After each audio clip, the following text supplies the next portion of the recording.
Viral ngayon ang isang Russian YouTuber sa maling dahilan.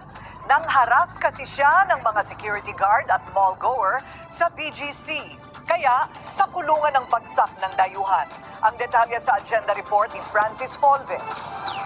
Umali ng samot-saring reaksyon ng expose na ito ni user at NetClips. Kuha raw ito sa may Bonifacio High Street sa BGC. Tinakot ng Russian YouTuber na si Vitaly Seredovetsky na nanakawan niya ang isang Pinay na dumadaan. I'm gonna rob you if you keep walking away.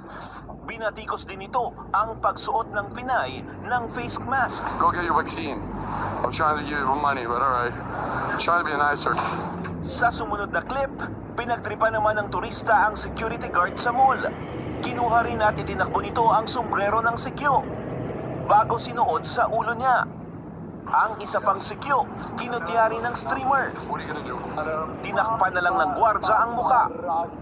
Sa repost ni ex-account user Zerica Canindin, nanawagan siya sa Immigration at PNP CIDZ na hanapin ang turista at kasuhan. Huwag daw sanang hayaan na gawin ito sa mga Pilipino sa sarili nilang bansa.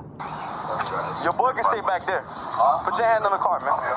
3 years ago, naaresto na pala ng Miami Police si Vitaly. Kinasuhan siya ng felony aggravated battery noong 2020 matapos i-assault ang isang babaeng naglalakad lang. Depensa niya noon, nasa impluensya siya ng hallucinogenic mushrooms kaya nag-trip sa biktima. Ngayon, nahaharap muli ang vlogger sa isa namang cybercrime at iba pang mga kaso dito naman sa Pilipinas matapos ang insidente sa BGC. Ayon sa Taguig City Police, arestado at for inquest na si Sedorovetsky. Nandun sa ADG? Yun, dito nga sa post nila, inaresto si ADG. Ano pong mga kaso yung hinaharap niya, sir? Just fixation, tapos yung cybercrime, and alarm scandal. Hinahanap pa raw ng mga pulis ang babaeng tinakot ng vlogger habang may salaysay na para sa asunto ang mga sikyo na pinagtripan ni Vitaly. Makikipagtulungan din daw sa investigasyon ng pamunuan ng BGC at tiniyak na prioridad nila ang seguridad sa lugar.